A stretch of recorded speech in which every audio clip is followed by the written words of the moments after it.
Olá, meus queridos irmãos, minhas queridas irmãs, que Deus abençoe a você, a sua casa e a sua família. É sempre muito bom poder refletir na palavra de Deus.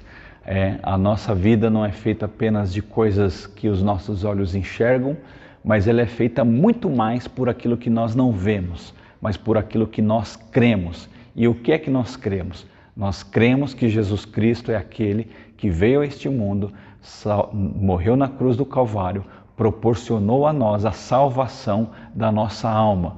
Nós temos a bênção de não mais termos um encontro com a morte eterna, porque em Cristo Jesus nós recebemos dele a bênção de sermos salvos desta morte e a partir do momento em que nós fecharmos os olhos aqui, nós nos encontraremos com Ele na glória eterna. Então, faça desta a mais importante decisão da sua vida, em que você pode entregar a sua vida a Jesus e fazer dele o Senhor e Salvador da sua existência. É muito mais do que frequentar uma igreja, é muito mais do que fazer parte de uma instituição A, B ou C.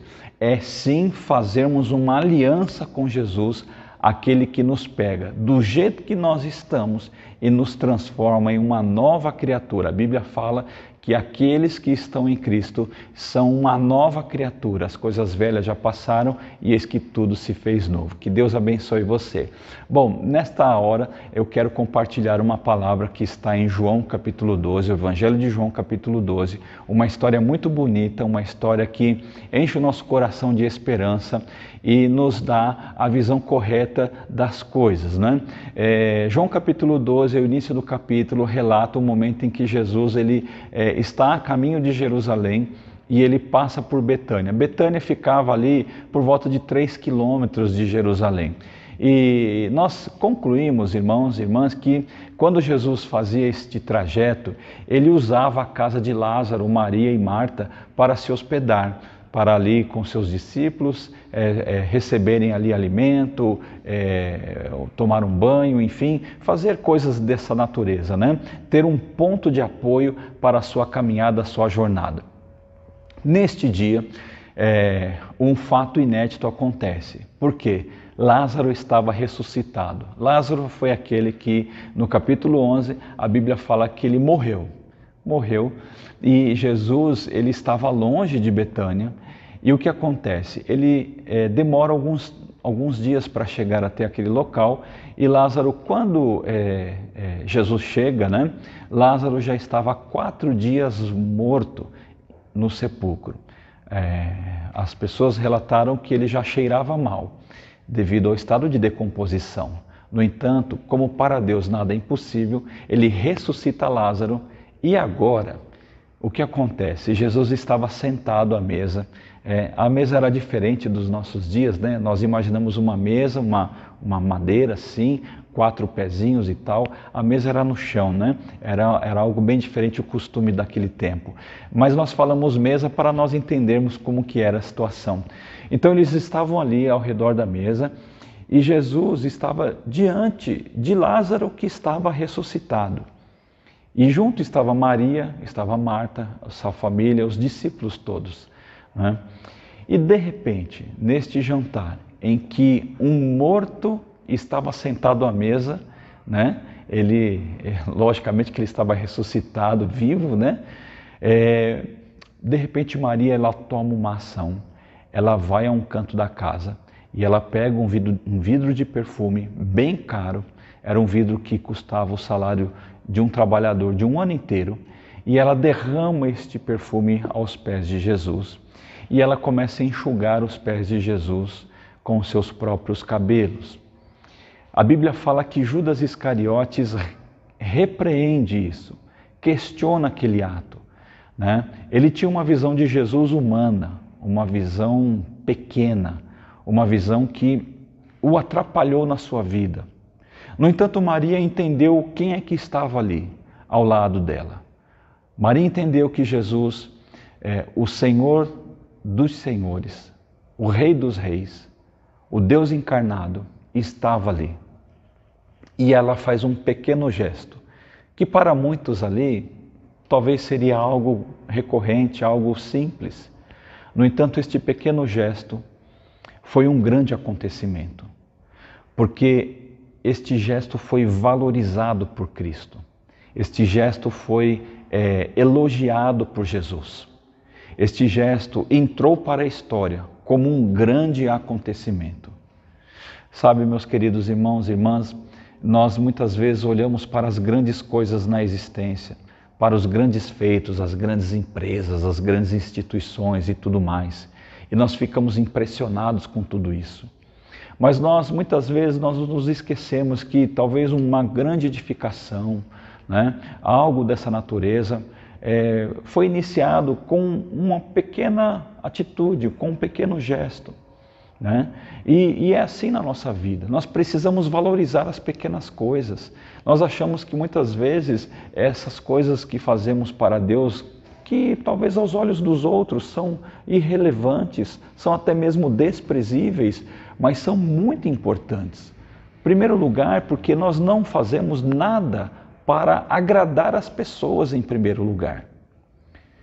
O que nós fazemos por amor a Jesus. E é assim que deve ser.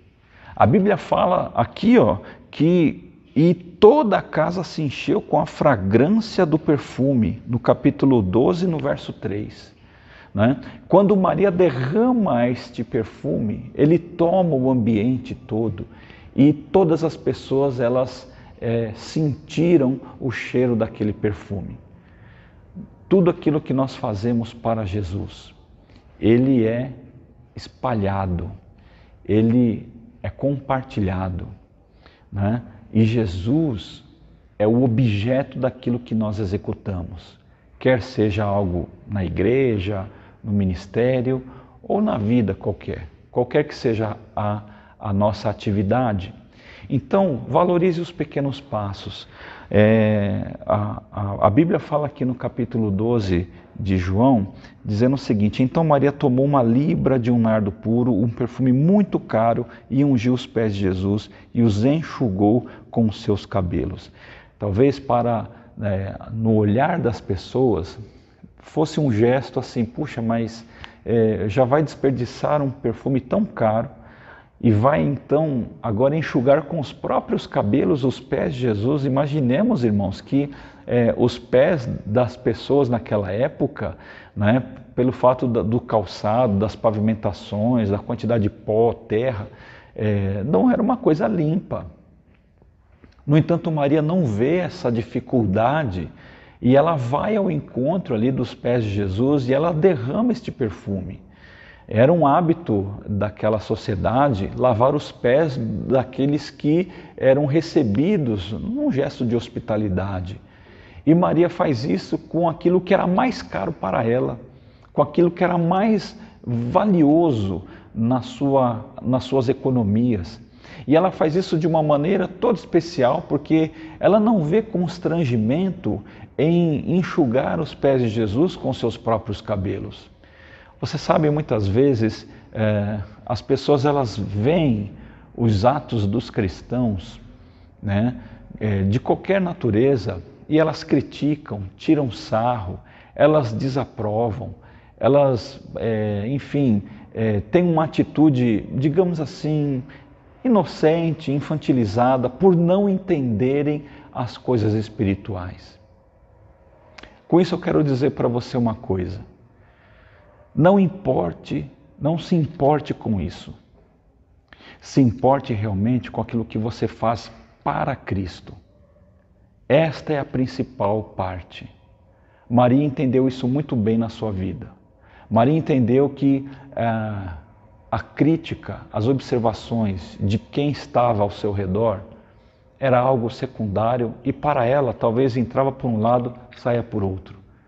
Mas para Jesus, quando ele observa aquele coração quebrantado diante dela, derramando aquele perfume, o que ele faz? Ele elogia Maria. Ele faz daqui uma palavra a Judas, que criticava Maria. No verso 7, a Bíblia diz assim: respondeu Jesus: deixai-a, ela guardou esse perfume para o dia do meu enterro. Vós sempre tereis os pobres convosco, mas a mim nem sempre tereis. Jesus, quando ele fala que nem sempre eles teriam ele, né? Era porque ele estava se referindo ao seu corpo físico, né? E Judas questionou, olha, por que não se vende isso e não dá aos pobres? E Jesus, ele repreende Judas, fala assim, deixa ela fazer o que ela tem que fazer, né? Ou seja, faça o que você deve fazer para Cristo. Mesmo que seja algo pequeno, mesmo que seja algo simples, mesmo que seja algo até mesmo aos olhos das pessoas desprezível, mas não deixe de fazer. Não deixe de derramar o seu vidro de perfume aos pés de Jesus. Não deixe de enxugar os pés de Jesus com seus próprios cabelos. Não deixe de fazer isso. O que talvez para você ou para os outros é algo pequeno, para Cristo é algo extraordinário. Que neste ano de 2021 você tenha esta meta muito clara na sua vida. Deixe de dar ouvidos para aquilo que falam a respeito do que você faz para o Senhor, mas dê ouvidos para aquilo que Jesus fala de você para os outros. Há uma diferença gigantesca de visão de vida quando nós entendemos este princípio. Quando nós, em primeiro lugar, trabalhamos para agradar a Deus. Maria fez isso de uma maneira muito excelente. Ela, neste pequeno gesto, entrou para a história como uma grande mulher de Deus, né? Irmão, irmã, você que nos dá o privilégio de compartilhar esta palavra com você, entregue o seu coração para Jesus, entregue o seu ministério para Jesus, deposite tudo isso, simbolicamente eu falo, aos pés de Jesus. Derrame lágrimas aos pés de Jesus, né? O dinheiro representado naquele perfume, queridos irmãos, não tem preço. Judas viu aquele perfume como algo monetário, mas ele não sabia o que estava no coração de Maria, porque uma das pessoas que estava ali na casa, no caso Lázaro, era o irmão de Maria, e ele estava morto. E agora ele estava ali vivo, se alimentando, conversando, rindo, interagindo com as pessoas. Qual é o valor disso? Qual é o valor de uma vida que estava morta e agora não? Qual é o preço que se dá para alguém que estava fadado a ir e ficar definitivamente num sepulcro e agora ele desfruta de um privilégio de comunhão? Não tem preço. Aquele vidro de perfume talvez para Maria era muito pouco ainda, pelo benefício que ela já havia recebido. A salvação que você tem em Jesus não tem preço. Aquilo que nós fazemos, a coisa mais extraordinária, não é nada comparado ao privilégio, ao benefício que nós recebemos no passado, quando nós fomos resgatados da morte. Então, que você seja abençoado nos seus pequenos gestos, nos seus pequenos vidros de perfume derramado aos pés de Jesus. Que você espalhe o perfume de Cristo, né, por onde você passar neste ano de 2021. Que estes pequenos gestos da sua parte representem grandes coisas no reino dos céus aqui na terra. Que Deus abençoe a sua casa e a sua família. Esteja isso no seu coração e que esta palavra possa entrar como um bálsamo na sua alma e dar a você esperança, fé e alegria. Deus abençoe e não se esqueça que você é uma bênção. Fique na paz do Senhor Jesus. Amém.